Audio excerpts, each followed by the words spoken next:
옆에 분 오고 인사합시다. 메리 크리스마스, 행복하세요.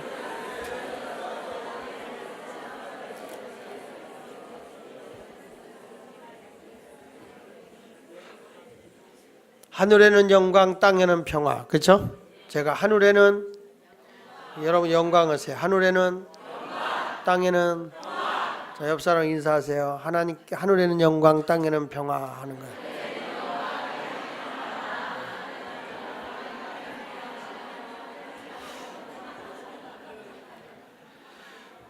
오늘 내용은 사가랴가 세례 요한을 낳고 그 다음에 성령의 충만함을 받아서 예언을 하며 하나님을 찬양하는 내용이에요. 근데 그게 뭐냐면 앞으로 오실 곧 탄생하실 메시아 예수 그리스도가 오실 거에 대한 그 기대감과 감격, 그것을 노래한 내용이 오늘 본문의 내용이에요. 예수 그리스도 메시아에 대한 그 오실 메시아에 대한 감격을 지금 노래하고 있는 내용이죠. 여기 보면은 이런 말이 나오잖아요. 그 붙인 사가랴가 뭐에 충만하여? 성령의 충만함을 받아 예언하여 이르되 찬송하리로다 이랬거든요. 술 취한 사람하고 성령 충만한 사람하고 몇 가지 공통점이 있어요. 그렇죠? 첫째는 뭐냐면 말이 많아져요. 술 들어가면 끊임없이 말해요. 주정 혼자서도. 나도 이렇게 지나가다 보면 우리 교인이었던 사람이 새벽까지 술병 놓고 얘기해요. 혼자서. 어저께도 어떤 술 먹은 사람이 이제 연말이 되니까 별 사람이 나오잖아요. 왔는데 그냥 아무나 붙잡고 욕하고요. 그래도 또 그 애기들이 지나가니까 또 거기서 재롱 떨더라고요. 애기들이 지나가니까.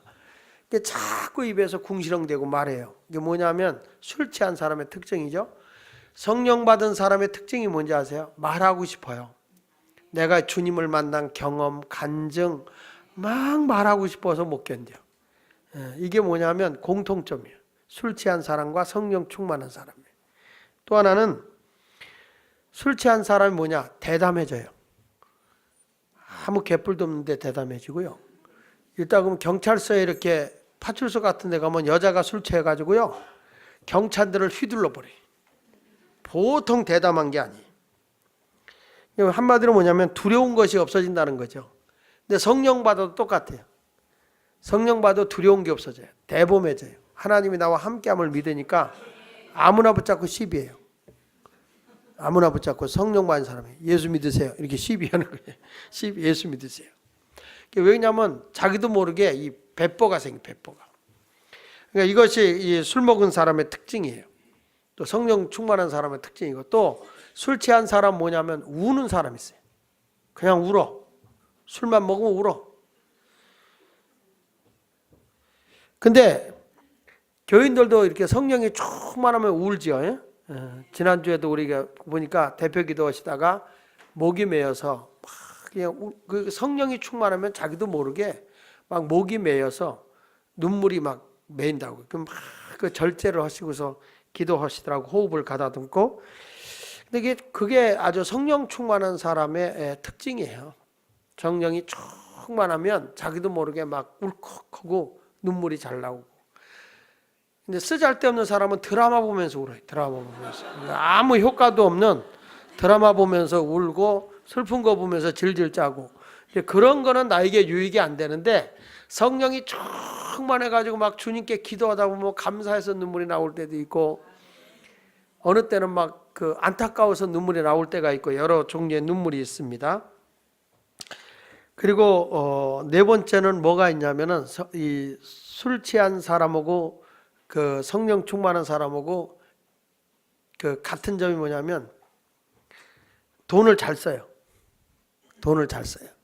그러니까 술만 들어가면 세상 최고의 부자가 되는 거예요. 오늘 내 술값 다 내. 내가 다 내. 막 이러고요. 술만 들어가면 누가 아유 오빠 여기서 팁 이러면서 막 이렇게 준다고 그래요. 저는 안 해봐서 모르겠는데 이제 그런다고 그래요. 왜냐하면 술만 들어가면 천하가 다 자기 것 같은 거예요. 막 부자 된 것 같아요. 근데 성령 충만해도 공통점이 뭐냐면 하나님께 드리고 싶어요. 깨끗한 돈만 들어와도 하나님께 드리고 싶어요. 이게 성령 충만한 사람의 특징이에요. 그래서 누가 그러잖아요. 성령 집회 때는 지갑 갖고 가지 말라고. 왜냐하면 성령 충만하면 주님께서 네 지갑 있는 거 다 드려라 그럴까 봐 지갑을 안 갖고 간다. 오늘 여러분 성령 충만하셔서 하여튼 이런 그 성령 충만하면 하여튼 그런 게 있어요. 그리고 또 하나는 성령 충만한 사람과 술 취한 사람의 공통점이 뭐냐면 술만 들어가면 노래해요. 술만 들어가면 노래죠. 마찬가지로 성령이 충만한 사람의 특징이 뭐냐면 찬송을 많이 부른다는 거예요. 그래서 교회가 은혜가 있는 교회, 성령이 충만한 교회들 가보면 찬송이 굉장히 힘이 있어요. 탄력이 있고 막 그래. 우리 교인들은 심야 기도할 때 30분 찬양하고 나면 또 내가 올라와서 찬양하면 팔 떨어진다고 막 항의하는데, 이게 자기 인위적으로 팔 떨어지는데 성령이 충만해가지고 막 은혜가 돼서 찬양을 해야 돼. 막 찬양을 부르다 은혜 하지 못해서 부르니까 그 가사 속에 내가 곡조 있는 기도를 드리면 그게 응답이 되고 내 마음을 담아서 거기다 드리면 막 감격이 되는데, 이제 혼자 부를 때는 그게 이제 감격이 돼요. 근데 어떤 사람은 막 나가면 세상 노래 많이 부르고 교회 오면 찬송 부르고, 그래가지고 어느 교회에서 찬송가 암송 경연대회를 했대잖아요. 찬송가 이제 외워서 찬송가 부르기. 그러니까 이분이 뭘 부르냐, 울어도 못하네. 그걸 부르기로 했다는 거예요. 울어도 못하네, 힘써도 안 되네. 그걸 부르야 되는데 딱 쓰자마자 울려하고 내가 왔나. 그래서 가지고 그 찬송가를 또 교인들이 찬내라고 몇 장이지 그랬다는 거예요. 세상 노래인지 찬송가인지 구별 못하고 살면 안 됐잖아요. 근데 하여튼 찬송가가 이렇게 나온다. 오늘 저는 세례 요한을 낳은 사가랴가 지금 성령의 충만을 받아서 67절에 보니까 그 붙인 사가랴가 성령의 충만을 받아 예언하여 이르되 뭐하리로다? 예언하여 이르되 뭐하리로다? 찬송하리로다. 그러니까 하나님을 찬양하는 거예요. 그 하나님께 찬양을 하는데 그 안에 어떤 예언과 감사가 담겨 있냐면, 바로 오실 메시아가 주 이스라엘의 하나님이여 그 백성들을 돌보사 속량하시며 우리를 위하여 구원의 뿔을 그 종 다윗의 집에서 일으키셨으니 이것은 주께서 예로부터 거룩한 선지자의 입으로 말씀하신 바와 같다. 그러니까 지금 예언의 말씀을 하는 건 뭐냐면 성경에 약속되었던 말씀을 고백하고 있는 거예요. 그 성경에 예언된 말씀대로 바로 이 메시아, 마리아를 통해서 출생할 메시아 예수 그리스도가 바로 출생하게 되는데, 그분은 뭐하러 오시는 분이냐? 그 백성을 돌보고 속량하실 뿐만 아니라 그리고 우리를 구원하러 오시는 다윗의 뿌리, 이세의 가정에서 출생하실 다윗의 족보에서 출생하실 그분 예수 그리스도다라는 성경에 예언된 것을 찬양하고 있는 거예요. 할렐루야. 그러니까 우리가 예언이라고 하는 것은 밑도 끝도 없이 점쟁이처럼 부채도사처럼 뭐가 된다 안 된다 이게 아니라 성경에 약속되어 있는 말씀을 확증시켜 주는 거죠.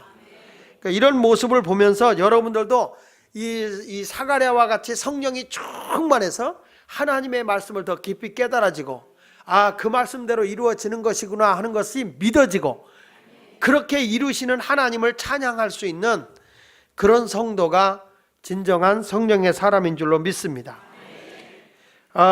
그래서 거기 다시 한번 우리가 읽어봅니다. 67절 68절 읽어보겠습니다. 시작.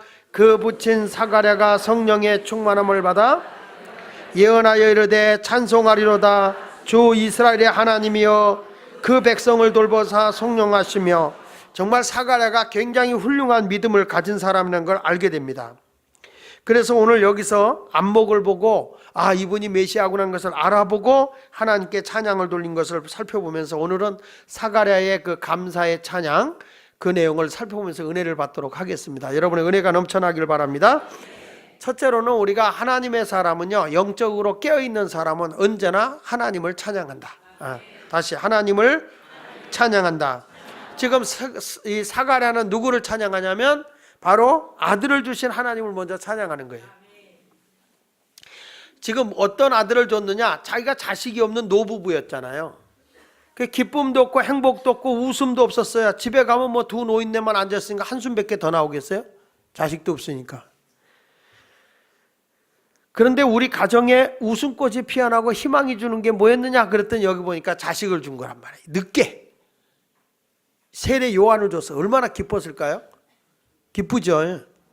기쁘더라고. 정말 기뻐요. 자식을 낳아봐. 기쁘지. 근데 또 자식을 얼떨결에 키웠거든. 손주를 낳아봐. 남들이 이쁘다 이쁘다 그러는데, 그래서 그 이쁘다 나도 그랬대. 손주가 더 이쁘대요 이쁘대요 그랬어. 근데 진짜 이렇게 나니까 이뻐. 그냥 괜히 이뻐. 얼떨결에 이뻐 그냥.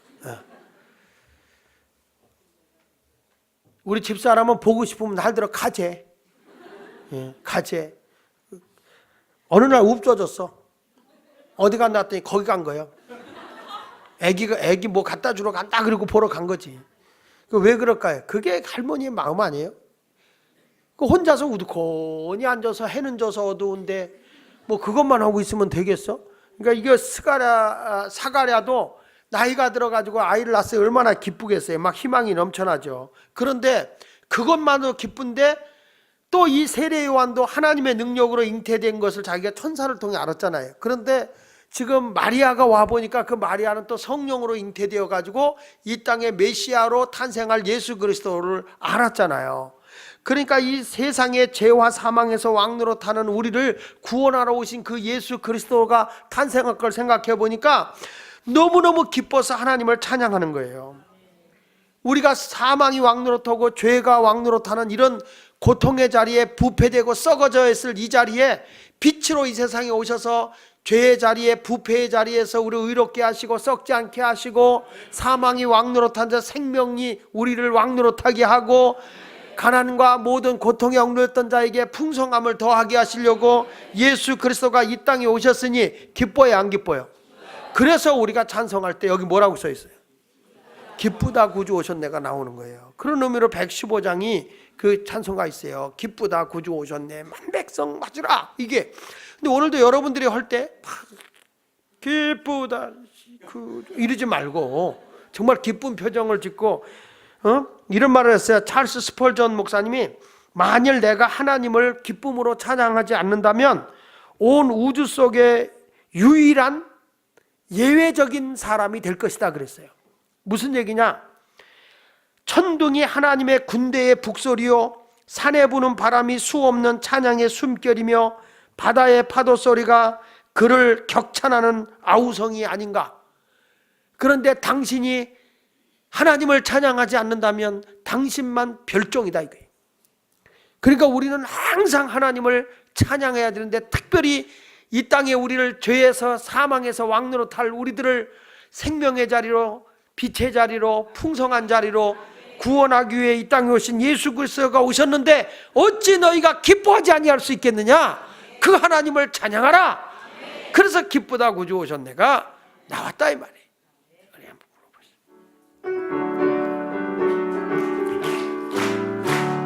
기쁘다 구주 오셨네 만백성 맞아라 온겨울 다 이로 다 찬양하여라 다 찬양하여라 다 찬양하여 다시 한번 기쁘다 구주 오셨네 만백성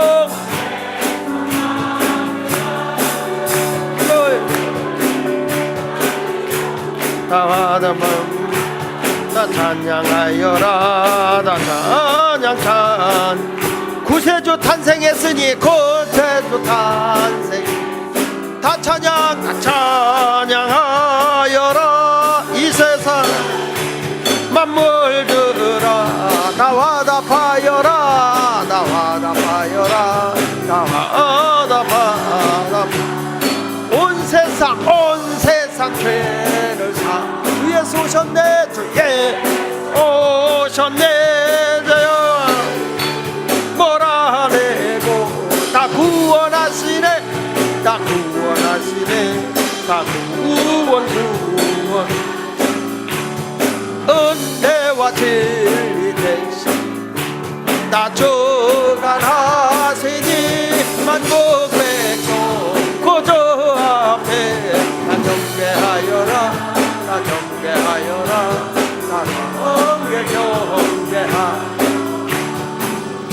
할렐루야. 이번에 제가 보니까 저 부천의 성만교회 또 저 성광 침례교회 이런 데 보니까 교인들이 전부 다 찬양팀이고 뭐 이런 사람들이 다 이렇게 찬양을 준비를 했더라고요. 그래가지고 뭘 했냐면은 2주 동안 재래시장에 가가지고 교인들 전체 가가지고 음식도 사 먹고 장도 봐주고 이렇게 하면서 매일 가서 이렇게 관계를 갖고 교인들하고 거기 있는 사람들하고 관계를 가진 거예요. 2주 동안. 2주 동안 가져가서 그걸 하면서 로테이션 하면서 계속 사준 거예요. 그리고 그분들을 새겨놓고 우리가 여기서 찬양을 하겠다. 그래가지고 한 사람이 저쪽에서 이제 길보다 구주 오셨네 만백성 맞으라 그러면 저쪽에서 또 찬송가 부르는 사람이 딱 나타나. 저쪽에서 막 나타나. 그게 뭐야? 플래시몹이라는 그런 게 있어. 이게 막 부르는 거야. 그래가지고 그 교인들이 쫙 모여가지고 거기서 찬양을 막 우렁차게 재래시장에서 그 사람들이 막 보고 가잖아요. 근데 이미 그들은 2주 동안 뭐 했어요? 응? 그들과 친하고 장도 봐주고 시장도 살려줬어요. 이게 지금 신문에 대서특필에서 나왔습니다. 일반 신문에도 교회가 주민과 함께 찬양하고 이게 우리가 할 건데 그 인간들이 했더라고. 우리가 해야 할 일인데 우리 재래시장. 근데 성광침례교회는 명지병원에서 그걸 한 거예요. 쫙 이렇게 한 거예요. 그걸 한 거 좋죠. 그래서 내가 아무래도 안 되겠어. 우리는 예수님처럼 말구에 서자. 그래서 아무래도 안 되겠다 싶어서 우리 이제 전사님들 다 치하고 우리 청년들 주일학교 어른들도 좀 시간 내고 해서 우리는 노숙인들과 같이 하자. 그래가지고 저기 드림시티 거기 가서 하고 내가 오늘 우 목사님한테 가서 너도 연습시켜라. 기쁘다고 오셨네. 그리고 선물 하나씩 다 들고 가서 그리고 그들에게 선물 하나씩 이렇게 해주면서 우리도 하자. 재래시장은 선주권을 뺏겼지만 그 가장 천한 자리에 계신 그 바닥에 계신 예수님도 말구에서 출생했으니 우리도 말구 위로 내려가 보자. 그거 한번 해보자. 그래서 지금 콘티 다 짜고 있죠. 잘 짜고 있어요. 근데 급하게 되는 게 진짜 하는 거잖아요.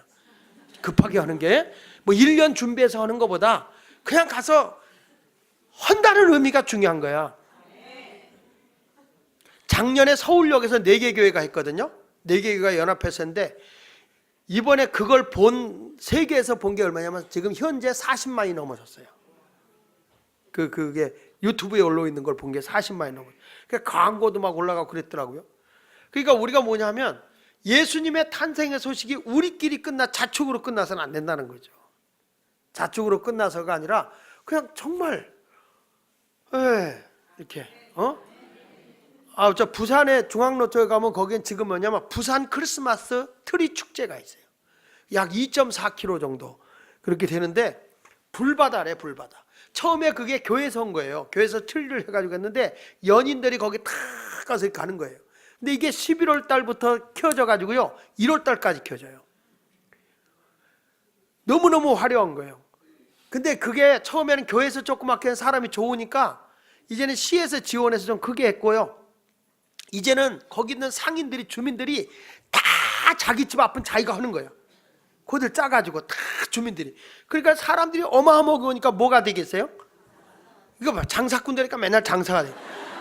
그러니까 거기 사람들이 왔다 갔다 하니까 사람이 많은 거야. 그러니까 이제 뭐가 있냐면 경기가 도는 거야. 경기가 경제가 장사가 아니고 경기가 회복. 경기가 거기 가서 이제 돈도 쓰고 그러니까 경기가 활성화가 되는 거 거리가 활성화가 되는 거예요. 너무 귀한 거예요. 야 이거 우리 그래서 내가 무슨 우리 장로님들 우리 한번 가보자. 가자. 이런데 가서 좀 봐야 우리도 뭐 이렇게 꽹 교회 안에다만 딜때 해놔봐야 복잡만 하지.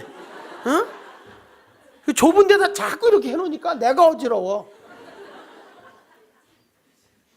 그거보다도 막 길거리에 막 그냥 막 위에서 불이 떨어지는데 위에는 이제 교회에서 해놓은 데는 십자가가 있고 교회에서 안 해놓은 데는 십자가가 없고 막 사슴이 뛰는 것 같기도 하고 막 이런 모습으로 너무너무 잘 해놓은 거예요. 동두천에도 그거 배워서 해놨는데 동두천은 별별 일 없더라고만. 근데 거기는 정말 가볼만 해요. 그래가지고 이게 이제 크리스마스 트리가 이렇게 되니까 막 이게 1월 달까지 되니까 그쪽에 얼마나 불교가 강해요. 그러니까 불교계에서 막 항의하는 거야. 뭐 크리스마스 지났으면 뛰지. 왜 이러냐? 그러니까 거기 있는 모든 경기 활성화가 되고 거기서 이제 돈을 좀 이렇게 버는 분들이 스님들하고 싸우는 거예요. 응? 아, 스님이 절이 싫으면 떠나세요. 이렇게 되는 거예요.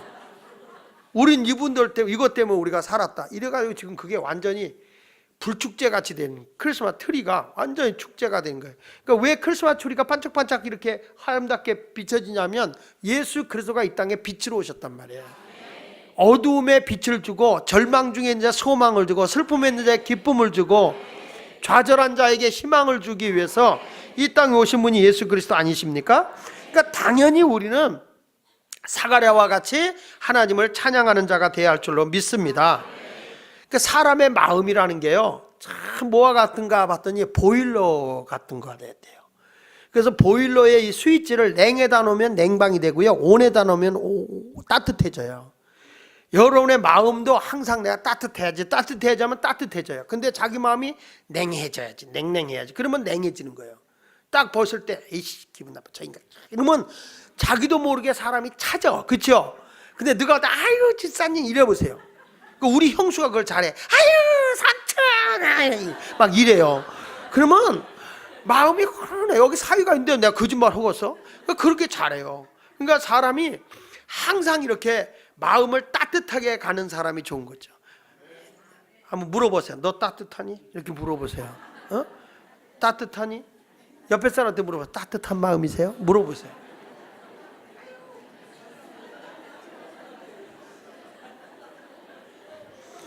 하여튼 우리 교인들은 뭘 시켜도 잘해서 좋아. 그러니까 사람의 마음이 스스로 내가요, 그만하자.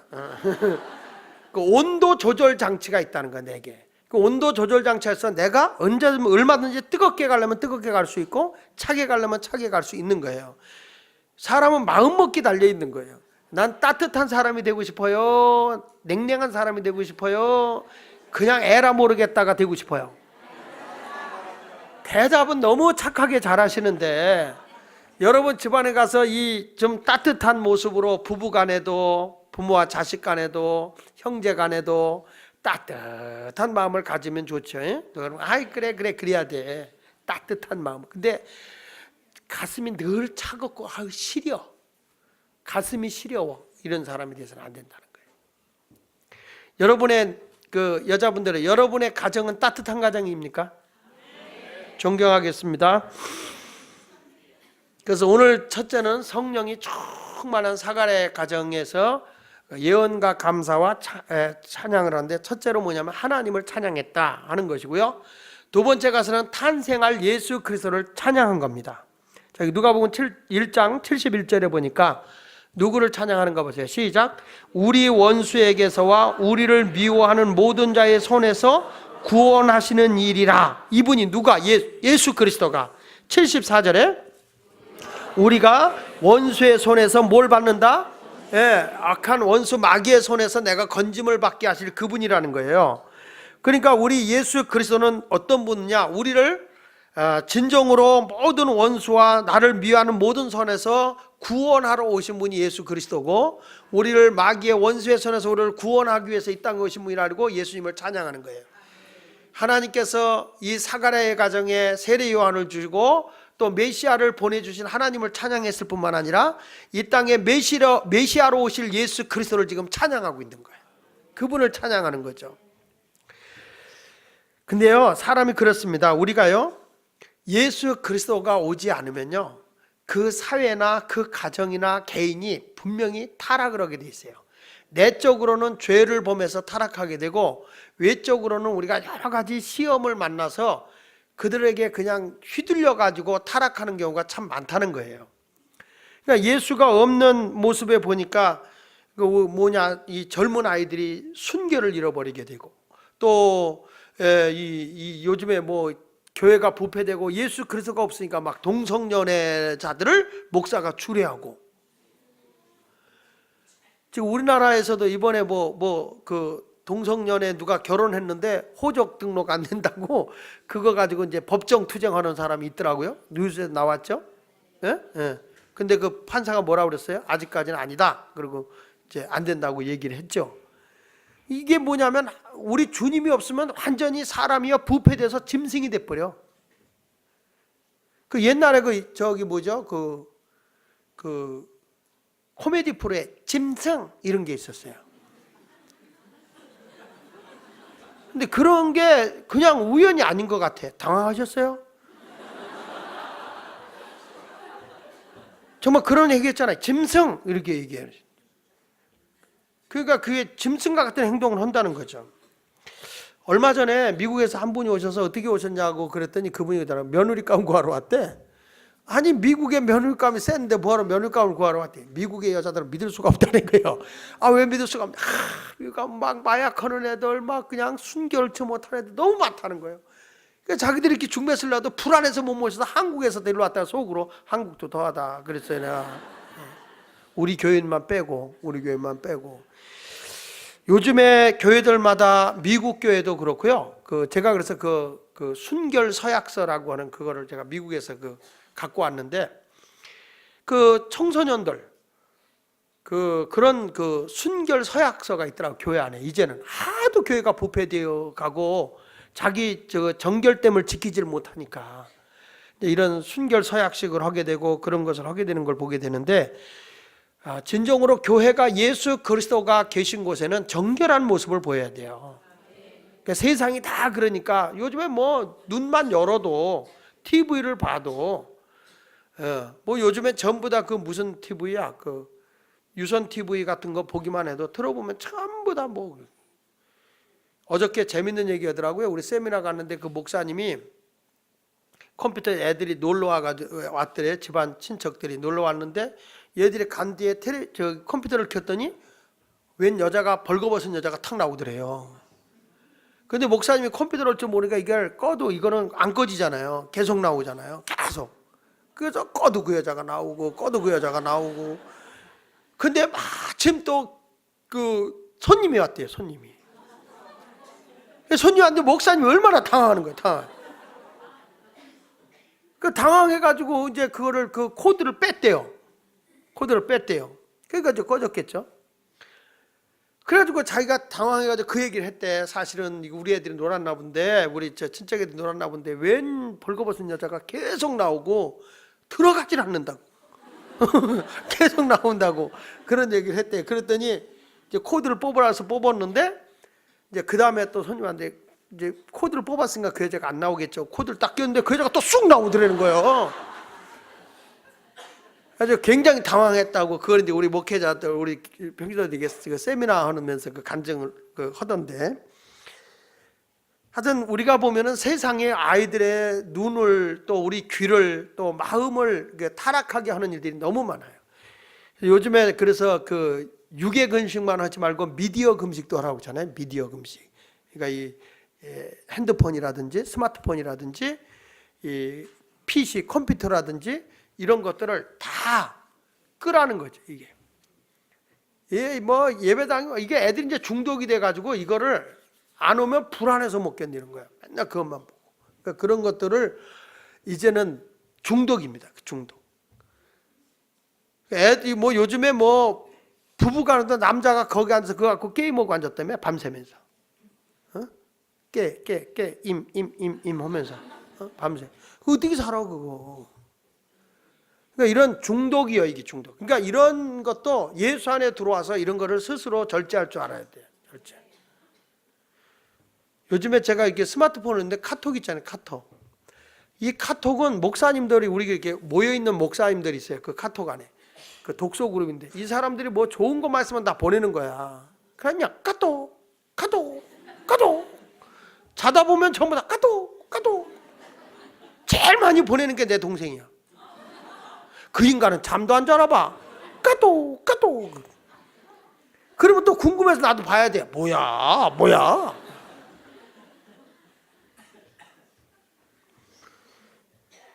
제 아내가 그러더라고요. 아휴, 당신 때문에 잠을 못 자겠다. 그거 꺼놓으라고. 또 궁금해 나도. 이거 카톡.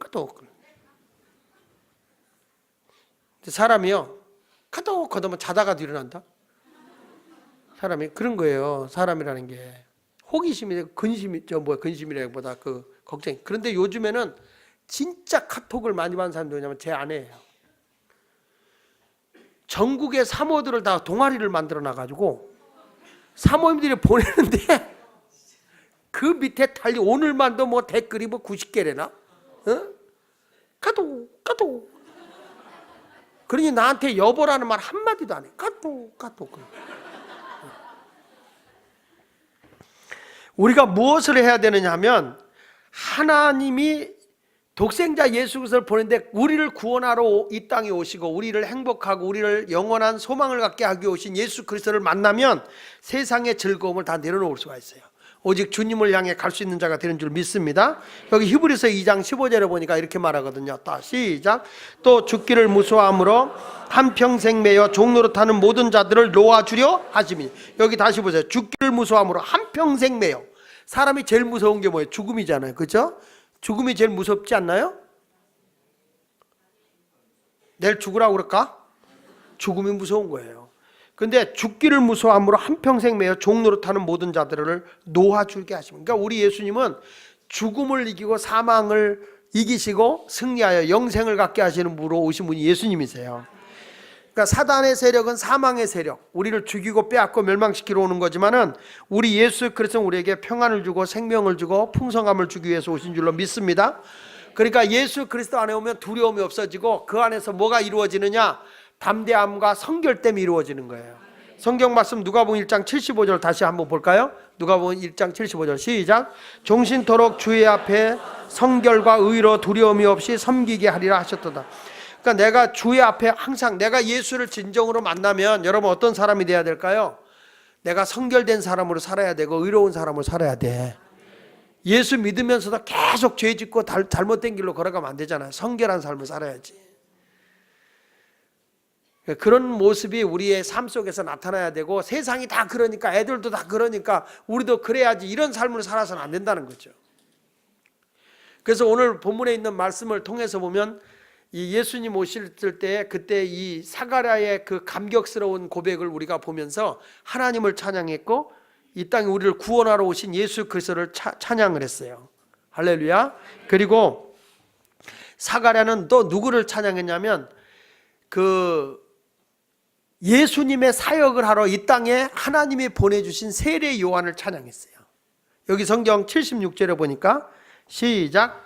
이 아이여 내가 지극히 높으신 이의 선지자라 일컬음을 받고 주 앞에 앞서가서 그 길을 준비하여. 그러니까 이게 이 아이가 누구예요? 세례 요한이에요. 세례 요한. 이 아이는 자기가 낳은 세례 요한. 이 세례 요한이 뭐예요? 내가 지극히 높으신 이의 선지자라. 예수님의 선지자라는 거죠. 일컬음을 받고 주 앞에 앞서가서 그 길을 준비하는 자예요. 그러니까 예수님의 길을 미리 준비해서 회개시켜서 예수 앞으로 나오게 할 그런 사람이 누구냐? 세례 요한이라는 거예요. 여러분 우리는 인생은요 한 번 살다가 가는 거예요. 인생 일생이에요. 일생 한 번의 생이에요. 두 번 안 와요. 예? 인생은 돌고 도는 게 아니에요. 시작이 있으면 끝이 있고요. 태어남이 있으면 죽음이 있고요. 우리가 영원한 세계로 가는 천국이 있는 거지 불교처럼 윤회설 같이 돌고 도는 게 아니에요. 내가 이 땅에서 악하게 살면 이 다음에 악한 것으로 다시 나오고 뭐 이렇게 해서 돌고 도는 게 아니에요. 그래서 불교는 지금 선행을 하고 막 고행을 하는 이유가 이 다음에 선한 것으로 다시 태어나려고 그러는 거거든요. 그래서 불교에서 왜 살생을 금하는 거예요? 여러분 집에 있는 개가 정조 할머니인지 모른단 말이야. 왜냐하면 환생을 한 거예요. 환생을 했는데 그리고 오늘부터 가서 암컷이면은 정조 할머니, 그러시고 수컷이면 정조 할아버지. 그러니까 이게 뭐냐면 저들이 환생을 한다. 돌고 돈다는. 근데 기독교는 절대 돌고 도는 게 아니에요. 딱 시작 있으면 끝이 있는 거예요. 직선이에요. 직선. 기독교는 시작이 있고 끝이 있고 출생이 있으면 하나님의 마지막에 심판이 있는 거예요. 그래서 일생을 잘 살아야 됩니다. 아멘. 그러니까 우리가 이왕 왔다 가 죽는 거 그냥 하루 세끼 밥만 먹다가 죽을 거냐, 아니면 우리의 일생을 가치 있게 쓸 거냐. 오늘 세례 요한과 같이 여러분 주님을 위해서 주님의 길을 인도하고 가는 그런 아름다운 성도들이 되었으면 좋겠다 그 말이에요. 하나님께 쓰임받는 것이 이 세상에서 아무리 귀한 걸 가진 것보다 더 귀하다. 저는 그렇게 믿어요. 바울이 그랬거든요. 예수를 딱 만나고 보니까 자기가 만나서 천국을 보고 와보니까 세상의 모든 것이 다 배설물 같더라. 천국에 비하면 세상에 자기가 금은보화 다 가져보고 부두를 누려보고 지식도 많이 가져보고 학벌도 좋고 그리고 백그라운드 뒷배경도 좋은 거 다 가져봤지만 하나님의 보좌에 비해 보면 다 배설물 같더라. 고상한 말로 배설물, 한글로는 두 글자, 한 글자 뭐요? 똥. 한국은 이게 뚝 나오면 자르고 그래서 이게 똥 떨어졌다 해서 똥이요. 옛날에 그 재래식이라 큰 거 보면 첨벙은 튀어올라오니까 일어났다 앉았다 불편하니까 나오면 자르고 이게 똥 이렇게 떨어져서 똥이 됐다는 거예요. 미국은 그냥 수세식이라 똥이라고 그래. 똥 이렇게 들어갔어. 믿거나 말거나 하여튼. 그 인생이 살아가는 동안에 내 시간이 얼마나 될까 한번 생각해 보니까 이게 머리 꼬리 떼면 별로 없더라고. 어린 시절 떼어보내고 늙은 시절 떼어내고 잠자는 시간 떼어내고 밥 먹는 시간 떼어내고 내 시간은 별로 없더라고. 과연 내가 주님을 위해서 이 소중한 시간을 드리는 시간이 여러분 일생에서 얼마나 된다고 생각합니까? 오늘 이 자리에 와서 주야 하면서 주님을 위해 드리기보다 여러분 나에게 뭐 응답받고 뭐 하려고 나를 위해서 달라고 하는 건 많지만 주님을 위해서 내 시간을 드리고 하는 게 얼마나 되느냐고요. 이것 띄고 저것 띄고 저것 빼고 이것 빼고 다 빼면요 없어요. 조기 뭐 먹을 거 있어요? 꼬리 자르고 머리 자르고 배창자 잘라내면요 없어요. 근데 왜 이렇게 비싼 거예요?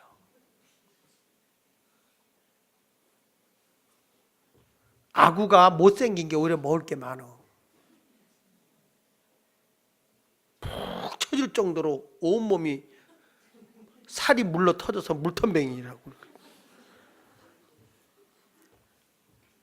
여러분 인생의 소중한 시간을 주님을 위해 쓸 수 있기를 바랍니다. 마가복음 1장 7절에 보니까 이렇게 말하더라고요. 시작. 그가 전파하여 이르되 나보다 능력 많으시니까 내 뒤에 오시라니 나는 굽혀 그의 신발끈을 풀기도 감당하지 못하겠느라. 지금 세례 요한이 하는 얘기예요.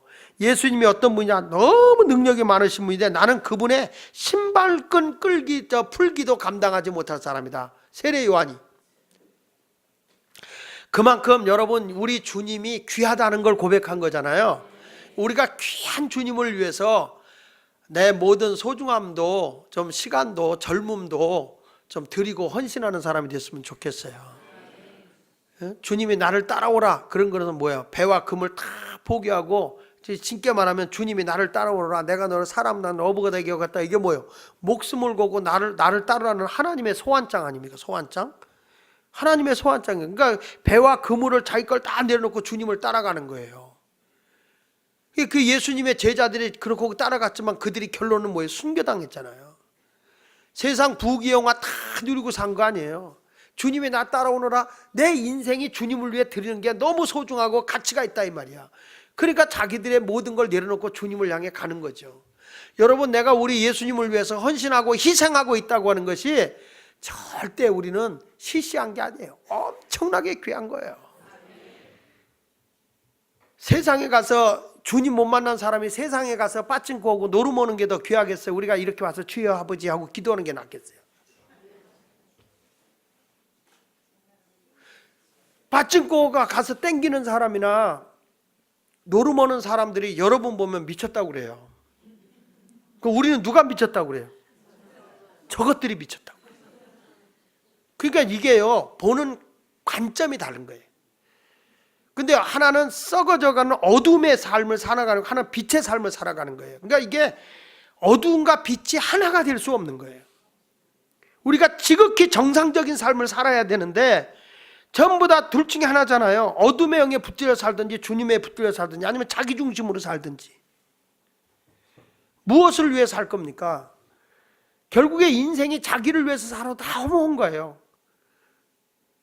아무리 귀하게 모든 걸 다 갖춰놓으면 뭡니까? 나이 80이 되면 내게 아닌데. 돈도 가지고 있어도 80이 되면 못 써요. 쓸 줄을 몰라요. 그러니까 80 되기 전에 가진 거 다 쓰라니까. 건축원금도 내고. 그러니까 움켜는 지는데 이게 쓸 줄을 모른다는 거예요. 오죽하면 성경에도 주님 모실 때도 젊을 때 힘다하여라 그랬겠어요. 세상이 그러니까 될 대로 되라, 개싸라 싸라 이런 식으로 살아서는 안 된단 말이에요. 그러니까 오늘 여기 말씀처럼 정말 그 세례 요한이 누구의 길을 예배하러 온 자냐? 예수 그리스도의 길을 예배하러 가는 자다. 내가 가는 곳에 예수가 전해지고 내가 가는 곳에 예수의 영광을 드러낼 수 있는 그런 삶을 오늘 심야기도에 오신 여러분들이 다 그렇게 살았으면 좋겠어요. 그 세례 요한은 어떤 사람인가 봤더니 전염시키는 사람이에요. 근데 사람이 전염시킬 때는 뭐 이 병만 전염시키는 게 아니라 정서전염이 있더라고요. 정서전염. 따라합시다. 정서전염. 그게 무슨 얘기냐면 한 사람의 감정이 한 사람에게 머물러 있는 것이 아니라 다른 사람에게까지 그 감정을 전염시킨다는 거예요. 예를 들면 누가 슬퍼하면 자신은 슬프지 않지만 그 사람의 슬픈 감정이 내게 이렇게 들어오면 나도 모르게 슬퍼지잖아요. 그렇죠? 연속극 보다가 왜 우는 거예요?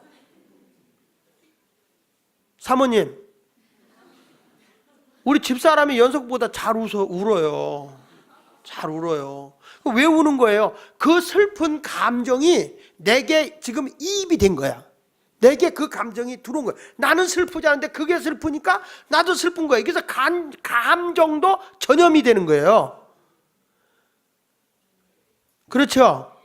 여러분, 누가 때문에 이렇게 시험 들어서 기분이 나빴어. 근데 미워지진 않았어. 근데 누가요? 굉장히 그 사람을 미워하는 거야. 그러니까 나도 그 사람한테 상처 입었었는데 하면서 그 사람이 미워하는 게 그냥 나한테도 들어오면서 같이 미워지는 거야. 심야기도 갔을 때 참 목사님이 좋았어요. 근데 어떻게 안수를 하다 보니까 빼먹고 안수를 안 한 거야. 안수를 하다 보니까 빼먹고 안 했어요. 빼먹고 안 하고 갔는데 누가 갈 때가 목사님이 안수하는데 말이야 나는 스치고 지나갔어. 목사님 미워니까 나는 안수하는 둥 마는 둥 하더라고. 그랬더니 난 아예 안 하던데? 그러니까 목사님한테 찢겼구만. 건축원금도 안 오고. 그러니까 그 생각이 바짝 드니까 난 그래서 목사님이 미워 싫어. 목사님 싫어. 그러면은 그동안에 안에서 서운한 게 있었는데 그 사람의 감정 이입이 그 사람까지 들어가서 나는 괜히 미워지는 거야. 그래서 찬송가가 나온 거예요. 미워하지 마세요. 나 그대 사랑해요. 이런 노래가 나온 거죠. 그래서 여러분 정서적인 게 있어요. 또 사람이요. 어떤 사람이 환하게 웃잖아요. 그러면 자신은 별로 기쁘지 않은데 자신도 모르게 웃음이 오잖아요. 누가 환하게 웃어보세요. 하게 웃어보세요. 그걸 누가 잘했냐면 황수관 박사가 잘했어요. 항상. 내가 보면 되게 어색해. 텔레비에 나오는데 되게 어색해요. 그런데도 사람이 그거 보고 그거 웃어줘. 왜 그러냐면 그 사람의 밝음이 내게 밝음이 되는 거예요. 미안해요. 요즘엔 이야기거리가 우리 손주밖에 없어서 얘도요. 할머니나 할아버지나 엄마가 얼굴이 밝잖아? 그럼 걔도 금방 웃어요. 그런데 얼굴이 밝지 않고 뭘 걔가 그것도 눈이라고 뚫렸다고 알더라고. 엄마 아빠가 싸워서 얼굴이 험악하잖아. 얘도 금방 얼굴이 딱 할아버지 할머니한테 왔는데도 밝지가 않아. 뭘 안다고. 걔가 그것도 눈이요. 그러니까 다 보는 거예요. 그 TV에서 그 했더라고요. 엄마가 이제 애가 이렇게 그림인데 가다가 이렇게 낭떠러지 같이 떨어지는 것 같이 이렇게 뚝방이 있는 거예요. 근데 그게 그림이야. 걸어가 아무 문제가 없는 거예요. 근데 애가 이렇게 가다가 엄마가 저쪽에 있어. 이렇게 그림을 그려놨는데 여기가 이제 떨어지는 것 같이 이렇게 뭐라 그럴까? 계곡같이 이렇게 그려져 있는 그림인데 애가 가다가 그 앞에 딱 가서 엄마를 봐요. 엄마를 보는데 엄마가 전혀 표정이 없어. 그러니까 애가 안 가고 돌아가. 근데 얘가 오다 거기 와서 보니까 이게 이렇게 깊어 보이거든. 그러니까 애가 딱 오더니 엄마를 봐. 근데 엄마가 하고 웃고 있으니까 겨가. 야, 이걸 보고 느낀 게 있어요. 아이가 앞에 뭐든지 자신감을 가지고 갈 수 있게 하는 것은 부모의 삶에서 나타나는 거다. 부모가 항상 밝고 기쁘게 환하게 살면 그 아이는 세상을 자신감 있게 살아가는 거야. 그래서 따라합시다. 즐거움은 전염시킨다. 그 여기 보세요. 누가복음 1장 58절에도 보니까 세례 요한을 보고 이런 말, 이웃과 친족이 주께서 그를 크게 긍휼히 여기심을 듣고 함께 뭐 하더라? 그러니까 그 엄마 아버지가요, 이웃과 친족이 주께서 그를 크게 긍휼히 여기심을 듣고 함께 즐거워하더라. 뭐냐, 세례 요한을 임신한 걸 보고 다 출생하게 되는 걸 보고 너무 기뻐하는 거, 즐거워하는 거. 그러니까 세례 요한 때문에 부모님도 즐겁지만 다른 사람까지 즐겁게 해주는 거예요. 그러니까 즐거움도 전염시키는 거예요. 여러분, 내가 즐거우면 다른 사람도 즐거운 거예요. 믿습니까? 그래서 남편은 누굴 즐겁게 해야 돼? 아내는 누굴 즐겁게 해야 돼? 근데요, 양주동 박사가 재밌는 말을 했더라고요. 양주동 박사가 왜 아내인지 아세요? 왜 아내? 안해래. 안해. 집 안의 해. 집 안의 태양. 그래서 여자가 집에서 환하게 웃으면 집안이 즐겁다는 거예요. 정신 차려 여자들. 우리 집안의 해가 누구냐? 안해. 집 안의 해가 누구요? 가슴을 쳐. 여자들, 시집간 여자들은 특별히. 자, 집안의 해가 누구다? 그러면 남편은 뭐예요? 달이다. 달. 따라서 남편은 밖의 달이다. 박달. 달은 스스로 빛을 발하지 못해. 안에서 해가 비춰줘야 빛을 받아서 반사하는 게 이게. 그러니까 집안에 가서 막 시달리고 꼬집 피고 용기 못 얻고 멸시당하고 아내한테 뺨 맞고 이렇게 사는 사람이 세상에 나가서 무슨 짓을 하겠냐, 무슨 일을 하겠냐는 거예요. 집에 왔더니 그냥 수고했어, 너무 고마워 이렇게 하면서 막 해가 되면 내가 오늘 왜 이러는지 모르겠어. 그러면 온 세상을 남편이 밖에 나가서 다 밝게 사니까 세상이 바꿔지는 거죠. 그래서 여러분들도 이제는 이 세례 요한이 즐거움을 주는 것처럼 우리도 세상에 즐거움을 주는 사람이 됐으면 좋겠습니다. 사소한 일에도 즐거워하는 것은 능력인 거예요. 어떤 사람 뭐 하나 조그만 걸 줘도 아유 고마워 막 이렇게 좀 허풍 좀 떨면서 기분이 안 좋아, 기분 좋아 이러면서. 남자가 프로포즈를 할 때 반지가 없어서 네이클럽 바르다가 막았어. 이거 내 마음이야. 그러면 좋아, 너무 고마워 이래야 되는데 안 해. 너고 안 해. 이런 사람이 돼서는 안 된다는 거죠. 사소한 일에도 즐거워하는 것이 능력입니다. 어떤 엄마는 아기를 즐겁게 노래해주는 엄마가 있어요. 그러면 그냥 엄마가 노래를 불러도 밝게 밝은 노래를 부르는 거예요. 밝은 노래를 부르면 아기가 밝게지는 거예요. 노래를 불러도 밝게, 같은 노래인데도 밝게 부르는 사람이 있고 어둡게 부르는 사람이 있잖아요. 그렇죠? 꼭 초상집에 오야 자장 자장 자장 자장 자장 자장 자장. 어떤 애들은 막 발각게 막 노래 부르. 근데 정말 그렇더라고요. 애기들한테 노래를 많이 부르면 애기 입에서 계속 노래가 나오더라고요. 근데 뭐 애기한테 막 신경질 부리고 그러면 안 돼요. 특별히 우리 교회는 장사하는 분들이 많기 때문에 애기들 떼어놓는 게 많거든요. 그러니까 이 어린이집이나 이런 데서도 선생님들이 얼굴이 밝아야 돼요. 밝아야 돼. 예수마을교회도 마찬가지예요. 이 교회도 분위기가 굉장히 중요한 거예요. 예수마을교회 오면 확 다 이래야 돼요. 어저께도 여기 신당 5동에서 일일 차집을 했어요. 이제 모금에서 이제 연말에 뭐지 돕자 그래서 이제 근데 거기를 갔어요. 갔더니 뭐 사람들이 많이 왔어. 많이 오고 뭐 많이 왔어요. 하여튼 어쨌든 많이 왔어요. 근데 많이 왔는데 그런 곳에 가서도 막 이렇게 거기서 막 이렇게 차를 타는 사람 뭐 이런 사람들 왔을 때도 밝게 하는 사람 있고요. 뚱! 거기 하는 사람 있어. 나 그 사람이 갖고 온 건 안 먹었어. 이왕이면 사람이 밝은 게 좋은 거 아니에요? 밝게? 옷도 밝게 하는 게 좋아요. 장례집에 갈 때도 나는 우리 예수 믿는 사람이 갈 때는 넥타이 까만 거 안 했으면 좋겠다. 옷도 일부러 까만 거 안 입었으면 좋겠고. 난 진짜 저승사자 같아. 응? 응? 너 잡으러 왔다. 막 이런 게. 우린 천국 가는 사람이니까 하얀 드레스를 입고 가야 될 거 아니야. 응? 막 여자는 천사같이 가고 남자들은 뭐 이렇게 천군같이 오고 탁 하고 가가지고 십자가 군병들 하쳐 일어나야 되는데 우리는 에고 그냥 어두우면 안 돼. 빛의 세상은 빛되게 살아야 되는 거예요. 믿습니까?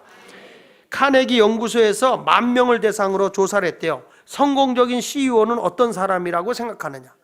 10,000명을 중심으로 해서 성공적인 삶을 사는 사람이 어떤 사람이냐고 물어봤더니 설문조사 이렇게 대답한 거예요. 모든 사람을 즐겁고 기분 좋게 일할 수 있도록 격려하고 자극할 수 있는 성품을 가진 사람이 무슨 일이든지 성공하더라는 것. 한마디로 뭐냐면 긍정적인 정서를 가지고 긍정적인 것을 자꾸 전염시키는 사람이 성공하더라는 거예요.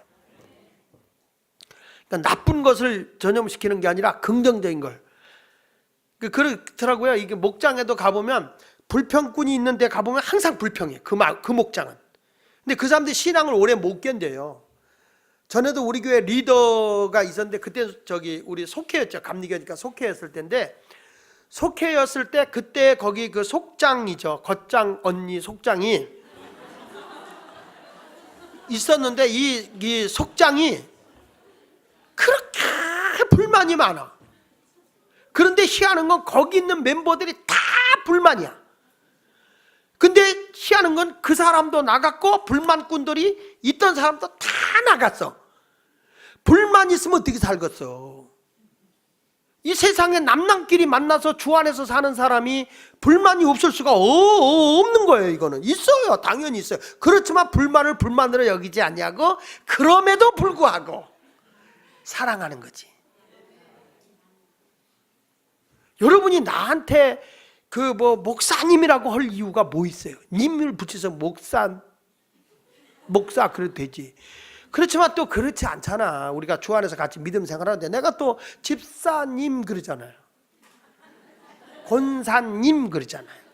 그러니까 주 안에서 서로가 이렇게 존경하고 사랑하고 이런 모습이 서로 나타나야지 그냥 서먹서먹고 어두운 목소리로 살아서는 나도 불행한 거고 그 사람도 불행한 거야. 그러니까 이 세례 요한이 모든 사람에게 이렇게 즐거움을 준 것처럼 하나님 나로 인해서 우리 교회가 해피한 교회가 되게 하여 주시고 우리 가정이 행복한 가정이 되게 하여 주시고 내가 있는 우리 직장이 나로 인해서 웃음덩어리가 되게 하여 주옵소서. 이런 모습으로 나타났으면 좋겠다. 옆 사람은 이렇게 씩 웃으면서 우리 웃는 거 뭐 힘들어. 입만 귀 있는 대로 땡기면 웃는 거니까. 자, 즐거움에 즐거움을 주는 사람이 됩시다. 이렇게 한번 시작.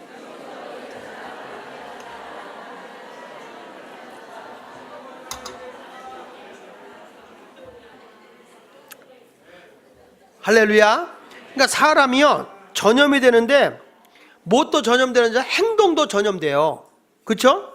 즐거움만 전염되는 게 아니라 행동도 전염돼요. 희한하죠? 부부간에 이쪽에서 하품하죠. 같이 옵니다. 행동도 전염돼요.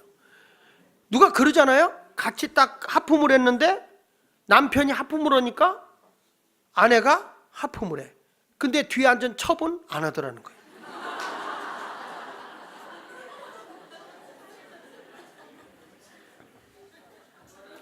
희한한 건요, 애기를 밥을 먹일 때 할머니가 손주를 밥 먹일 때 밥 먹어라. 왜 애기만 입 벌리면 되는데 왜 할머니가 이렇게 벌리는지. 그 왜 그럴까요? 왜 입어? 왜 그래요? 그렇지. 행동 전염을 시키는 거예요. 행동. 너도 해봐라 이거요. 네. 알잖아요. 내가 행동하는 건 너도 한다는 거예요. 행동 전염. 희한해요. 어느 날 우리 정기로 권사님하고 이렇게 차를 몰고 가는데 내가 뒤에 잤어요. 자는데 고속도로에 가서 휴게실에서 딱 내리더니 목사님 저 소변 좀 보고 오겠습니다. 그럼 난 그때까지 아무렇지 않았는데 왜 소변 보러 갑니다 그러면 나도 왜 가고 싶으냐 이거지. 사람이라는 게 참 희한해요. 누가 행동을 하면 그게 따라가진다는 거예요.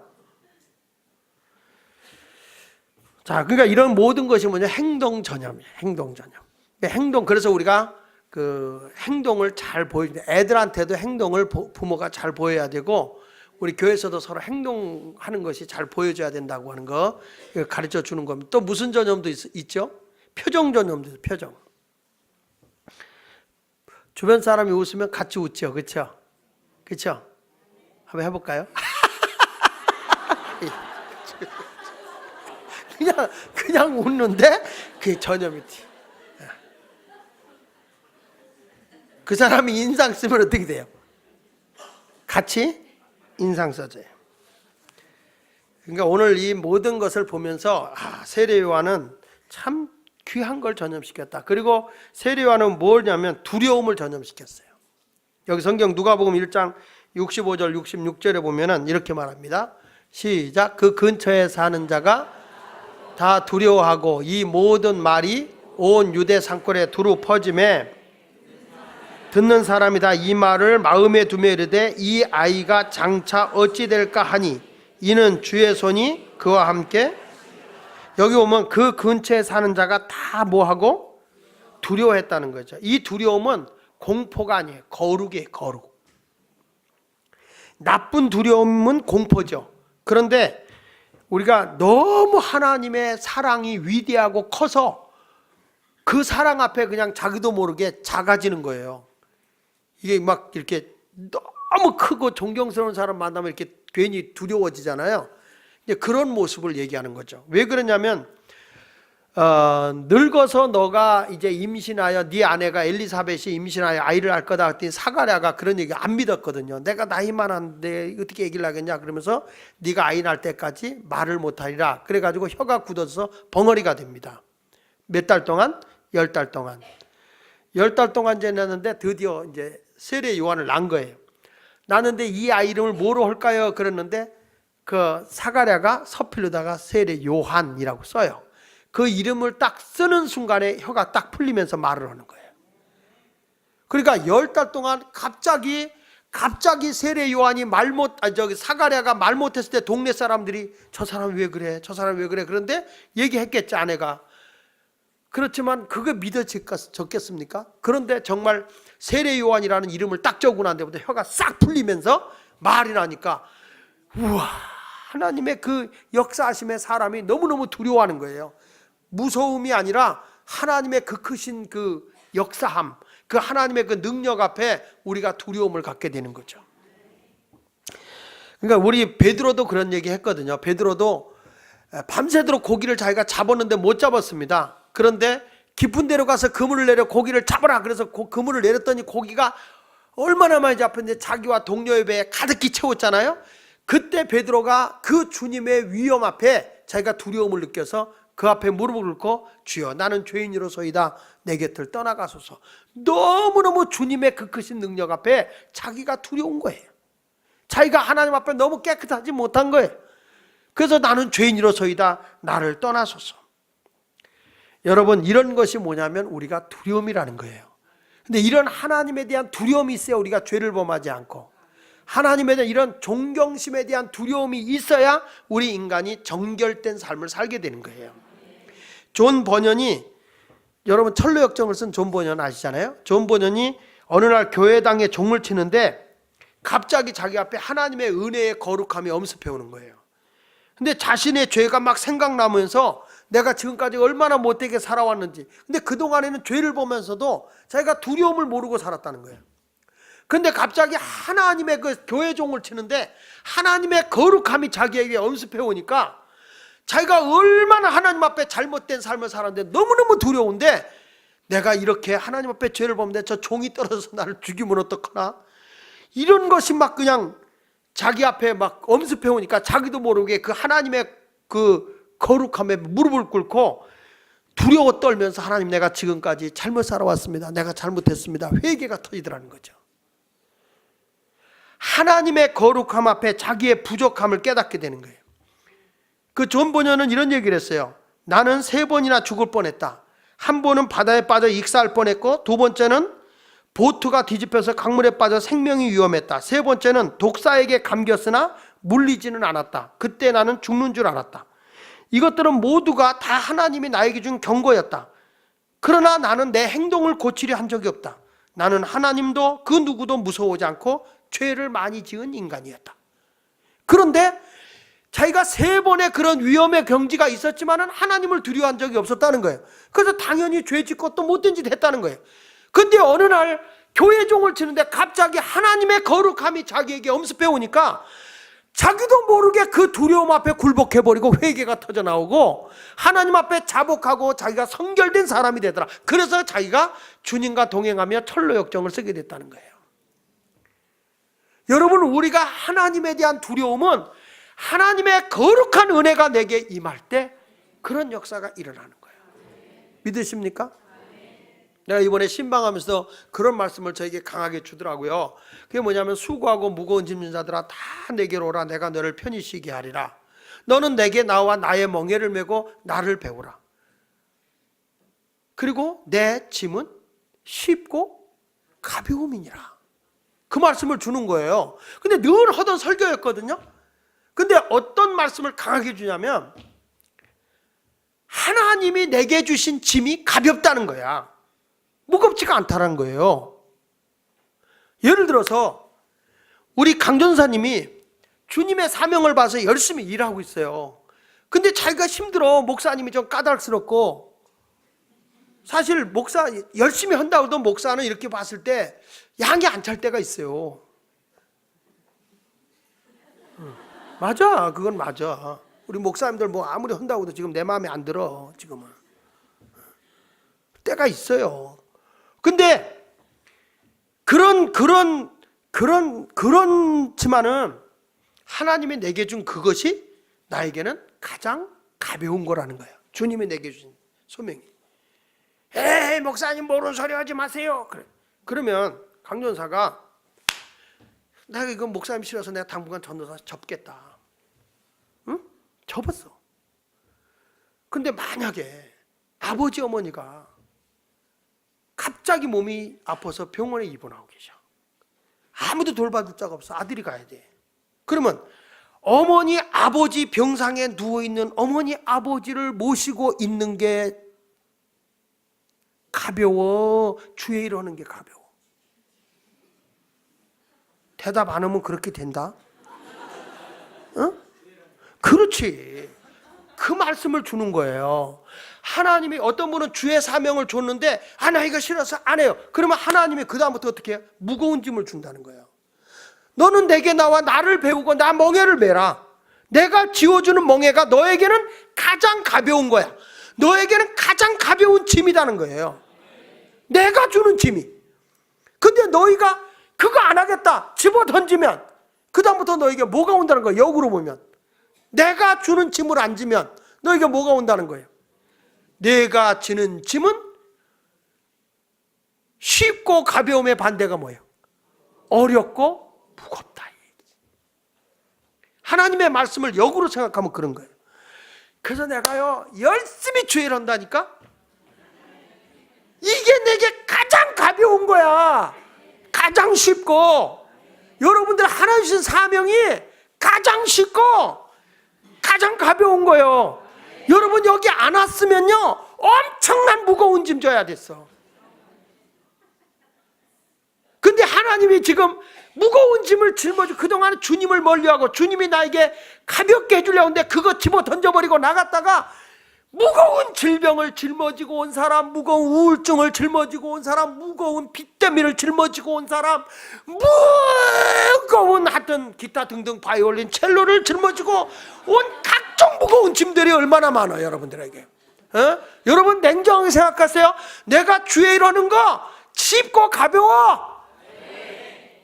그러니까 우리가 하나님 앞에 두렵고 떨리는 마음으로 주의 사명 잘 감당해야지, 사명 힘들다고 집어던지면 점점 무거워지는 거야. 여러분 생각해보세요. 내가 주의 일을 열심히 하고 사명 감당해 나갈 때 하나님이 무엇을 먹을까 입을까 마실까 염려하지 않아도 되는데, 내가 주의 일을 가볍게 여기고 우습게 여기고 멀려고 돈 버는데 먼저 해봐.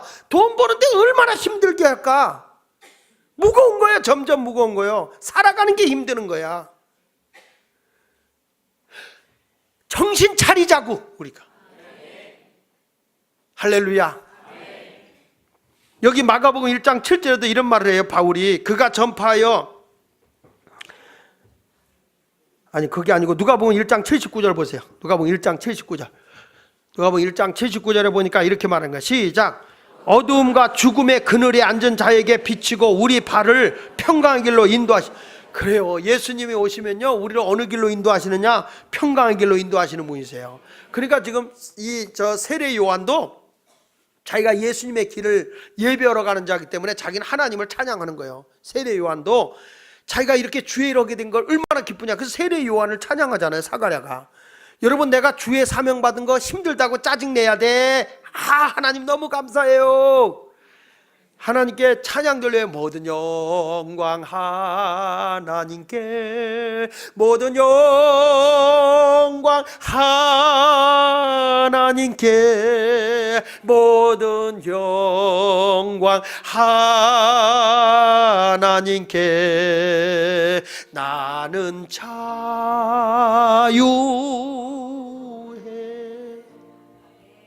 오늘 여러분들이 가정에서나 무엇에나 자꾸 힘든 일이 자꾸 꼬이거든.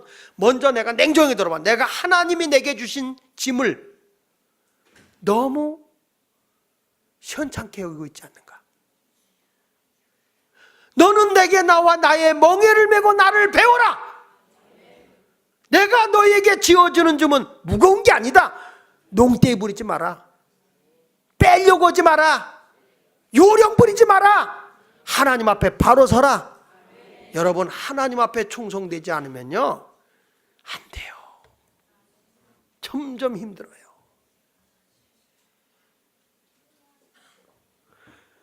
한 번 사는 인생이라고 그랬어요. 차포 뛰면 차포가 아니지. 인생 뭐 뛰면 아무것도 안 돼요. 장놈들하고 장기 뛰었더니 이 말이야.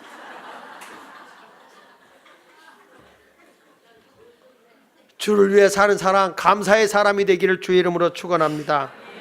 무디는 이런 얘기를 했습니다. 만약 성령으로 거듭났다면 당신은 하나님을 섬기려고 노력할 필요가 없을 것이다. 만약 성령으로 거듭났다면 당신은 하나님을 섬기려고 노력할 필요가 없을 것이다. 섬기는 일은 이미 당신에게 당연한 일이 되어버렸기 때문이다. 앞에는 좋았지. 섬기려고 노력할 필요가 없다. 안 해도 되겠구나 그랬지. 그게 아니라 이미 섬기는 일이 이미 당신에게 당연한 일이 되어버렸기 때문이라는 거예요. 그래서 교회의 요소에서 작은이라도 주를 섬기십시오. 주차 안내도 하고, 더군다나 우리가 주일날 여기 공사를 하기 때문에 주일날 이렇게 들어와서 돼야 되거든요. 그 안주차도 잘 못하는 사람 돌려서 나갈 수 있게도 도와줘야 되고, 차량 봉사도 이제는 차량 다 갖고 오지 말고 이렇게 좀 분산해서 갖고 오고, 차가 공사하는 동안에 한 7, 8개월은 우리 함께 고생하면 되겠죠. 그렇죠? 차량 운행, 식당 봉사 등 여러 가지 하는 일에 함께 좀 우리가 해서 주님이 내게 준 사명 다 감당하고 최선을 다합시다. 이게 기쁜 거예요. 감격스럽게 신앙생활을 해야 돼. 오늘 예수 그리스도의 탄생을 앞두고 바로 오늘 하나님을 찬양하고 예수 그리스도를 찬양하고 주의 사명의 길을 걸어갈 세례 요한을 보고 찬양한 것처럼 우리 모두가 다 하나님 앞에 영광이 되는 찬양의 삶을 살아가는 그런 성도들이 되길 원하면 아멘. 할렐루야. 옆 사람 인사합시다. 우리도 주를 위해서 충성하고 찬양합시다.